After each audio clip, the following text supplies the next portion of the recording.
want to be a leader, there are certain words which kind of wiggle their way into a personal mission statement. Innovation, yes. Value creation, sure. Aggressive growth, absolutely give it to me. Scaling, driving GOP and shareholder value, of course, yep, all of that. Here is one that is a little less popular. Service. What's the reason, though?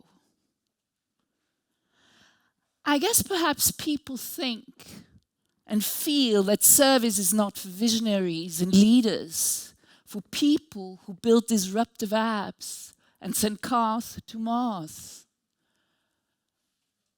Perhaps it implies servitude, submission, low-paying jobs, a lack of agency. Well, I would like to invite all of us to rethink this idea. There's an anecdote about the famous anthropologist Margaret Mead. Have you heard about her? She is a really badass lady, making her way in a world where most women were still stuck in the kitchen. A student asked Magic Margaret what she considered to be the first sign of civilization, the first sign of human culture. Was it cave painting, clay pots, use of tools, fire, or evidence of religious practice? It was none of that, according to Margaret Mead.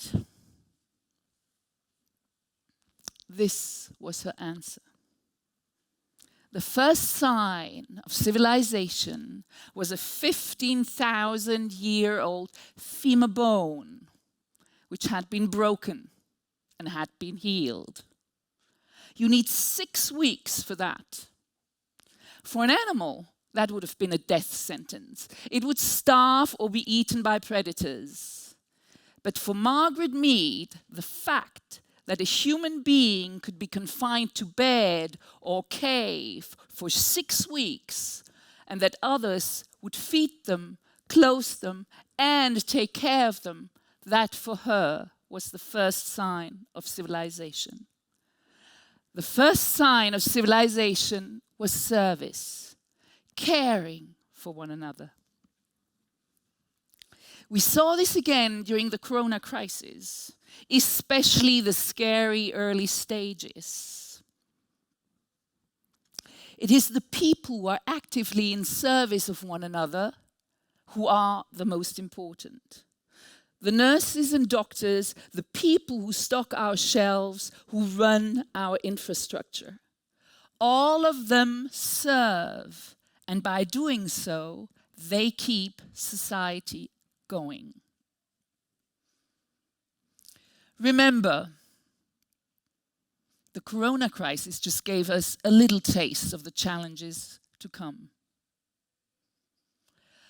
And with the pandemic seemingly under control, we still have quite a lot on our plates.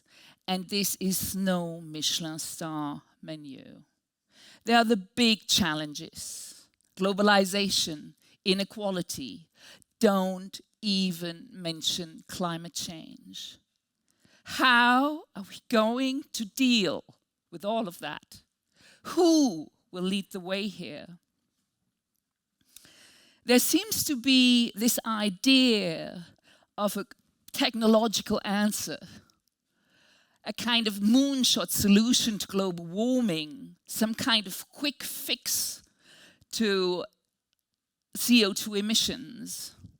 Well, that wouldn't really hurt. But in order to really, truly solve these challenges, what we need to do first of all is to change the perspective on how we live and on how we do our business. We need to focus less on the magical thinking and more on how we live and work every single day. Every single day. The stuff that connects the future of our species to our past, where we once again work in service of one another and our planet. But let's get real. Let's put the big ideas aside for a second. Why should you consider a form of leadership that has service at its core? Doesn't this somehow imply sacrifice? What about your needs and your fulfillment? Here is where it's getting really interesting. You see, I work as a leadership coach and consultant. I work with leaders every day on their personal and professional development. And the question that comes up for everyone and every single one of them is the question of self-actualization. This is a quest led by all ambitious people. What does it take for me to live a life, to do a job in which I can be authentically myself, in which I attain my highest meaning and realize my greatest potential? This is a quest of all ambitious people. They thrive for self-actualization. I see this with my clients. I see it with my children. I see it with myself. But often we get it wrong. We think the big car will get us there, or the C-level dream job, or the fancy personal trainer who will help us self-actualize that six-pack. Well, that's not going to happen, though.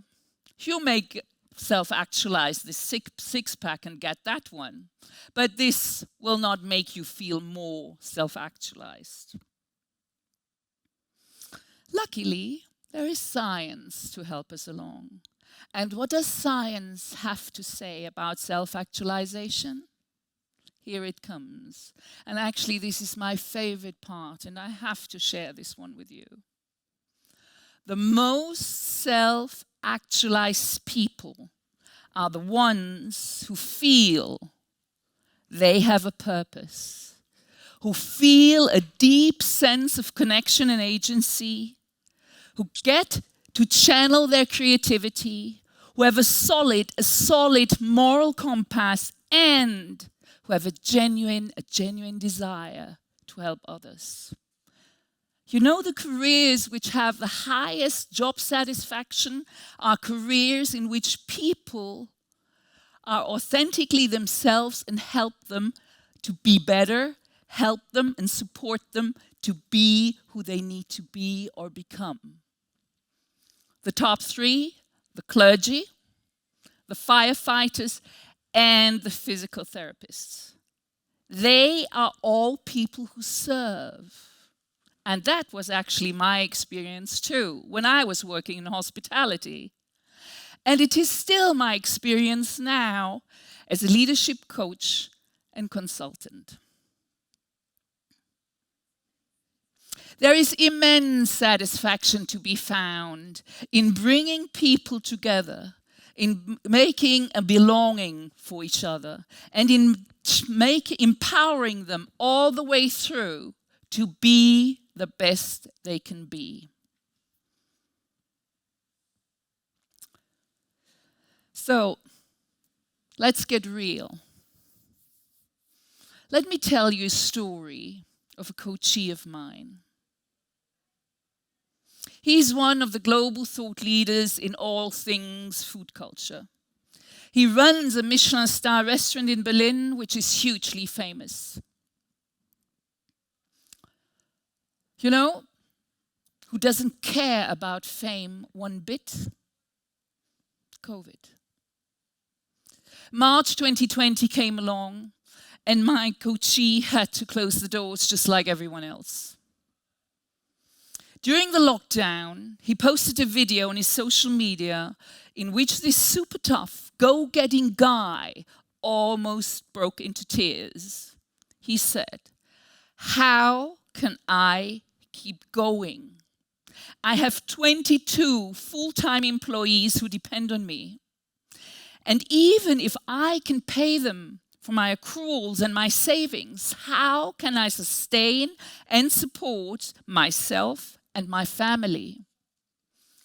This is the challenge by all the major leaders which we're facing. The difference is how they're dealing with it, or they dealt with it. Well, my coachee, he turned things around. His story is a happy one. Despite these most trying of circumstances, he not just survived, but he was able to thrive. So much so that he set up another successful business alongside the restaurant. This is someone who really, I feel, has self-actualized through the service by really adopting the service in his leadership style. There are 3 facets to it. Firstly, his service mindset allows him to understand, to fully grasp what his customers need. This is how he drives revenue and how he managed to make money during the crisis. Secondly, his service mindset gave him the option to fully understand and hire and retain great people. That is a massive challenge for any leader. And finally, his service mindset gives him this great vision, a clear, great vision.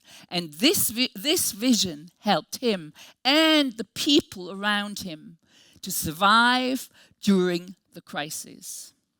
He knows he wants to make an impact in a small way, by giving his guests a great experience and a fabulous evening, and his staff a great place to work.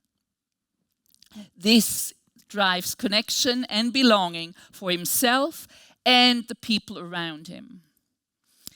But he also wants to make an impact in a bigger way. Every day, he's working in service of our planet, of our future. Having such a big why, a larger framework of meaning, spurs him on in even dark times. He's totally stressed, of course. But he wouldn't change things for any amount of money. This is someone who feels self-actualized through service, just like I have throughout my career. Don't get me wrong. I am not saying you should ditch the MBA and not work on that app and go become a restaurant owner or physical therapist instead. What I'm saying is this: bring this service mindset into whatever you're doing, and it will make you a much better leader and perhaps a much happier one. Thank you.